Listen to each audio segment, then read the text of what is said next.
So here are the notes for section 6.3, testing a claim about a proportion. So here's our info box here. So objective, conduct a formal hypothesis test of a claim about a population proportion P. So just some notations. N is the sample size for the number of trials. P the hat, so it's the number of successes divided by the total number of trials. So that's the sample proportion. Regular P is the population proportion, and Q is the failure rate. So it's 1 minus the success rate. All right, so requirements. The sample observations are a simple random sample. Conditions for a binomial distribution are satisfied, which means there is a fixed number of independent trials, each having a constant probabilities, and each trial has 2 outcomes, success or failure. So there's only 2 possibilities you're looking at. The conditions n times p greater than 5 and n times q greater than or equal to 5 are both satisfied. So can you approximate it with a normal distribution with a standard deviation of the square root of n times p times q? And then here's our test statistic, the value for z. Okay. So example 1, based on information from the National Cybersecurity Alliance, 93%, so that's P is 0.93, of computer owners, the population, believe they have an antivirus programs installed on their computers. In a random sample of 400, so that's our N, it is found that 380 of them are 95%, so that's P hat, actually have an antivirus program. Use the sample data from the scanned computers to test the claim that 93% have antivirus programs. So our 2 hypotheses, so H0 and H1. So H0 includes the inequality or the equality. So that would be P is equal to 0.93. Now, we don't care if more than 93% or less than 93%. We care if the alternate hypothesis that makes that false is not equal to 93%. So we will set our alpha at 0.05, which for a not equal test gives us z-values of positive and negative. I think it's 1.96. Let me check my table. So you'd actually go to the z table and look at 0.05. Yeah. So z is plus or minus 1.96. So we need to calculate our test statistic.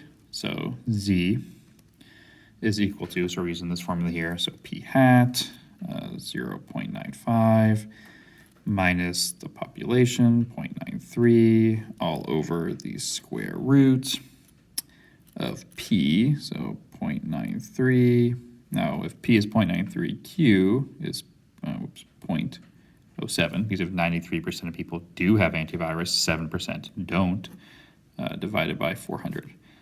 And then we just go to our calculator and get our z-value. So fraction 0.95 minus 0.93 over the square root of 0.93 times 0.07 divided by 400 gives us a z-value. So our critical value is 1.57. Now remember, z-values are rounded to 2 places.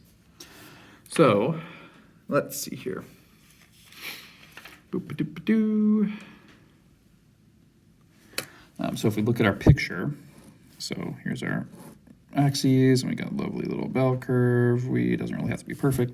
So we got plus or minus 1.96. So up here, we have positive 1.96. So we fail if we fall more than 1.96.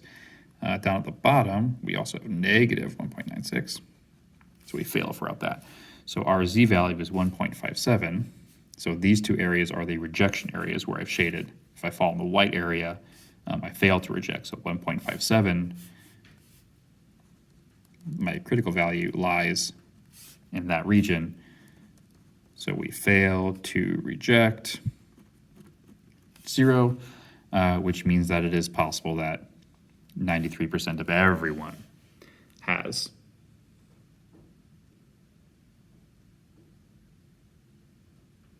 So it is possible that 93% of all computers have antivirus programs. We can't say that they do. Failing to reject is not the same thing as saying something is true.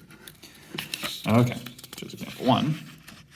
So let's look at example 2. So when a country or county clerk in Essex County, New Jersey, selected candidates for position on an election ballot, Democrats were selected first in 40 out of 41 ballots. Because he was supposed to use a method of random selection, Republicans claimed that instead of using randomness, use a method that favored Democrats. So there's our alpha value, 0.05. 5. Test the claim that the method favored Democrats. So let's see here. So if it was even, let's see here. So how to phrase this? So if it was fair, Democrats would be selected half of the time. So P would be 40 or 0.5. So our P hat is 40 out of 41.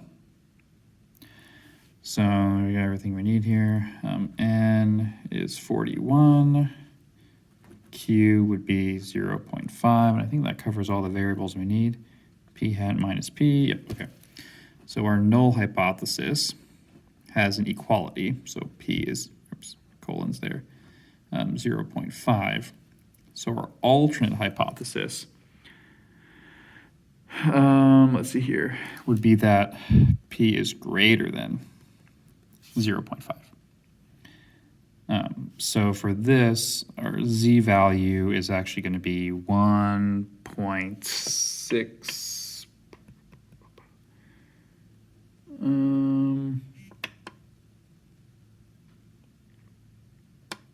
It's 1.645. Yeah, for one, this is a one tail, so Z is 1.645. So we need to calculate our test statistics. So Z is equal to P hat 40 over 41 minus P divided by the square root of P times Q all over N. So this gives us a Z-score of 40 over 41 minus 0.05, whoops, minus 0.5. And on the bottom, the square root of 0.5 times 0.5 divided by 41. So this comes out to be a Z-score of 6.09. So here's our bell curve. So greater than means our failure area is up at the top. So here, there's our 1.645. So Z equals 6.09 definitely falls in the rejection area. So we reject H0, which means that the ballots probably were not fair. So the likelihood that, no, they were fair given that 40 out of 41 is we reject that claim. So we reject that it is possible that the overall proportion was 0.5% given that 40 out of 41. But that brings us to the end of this section.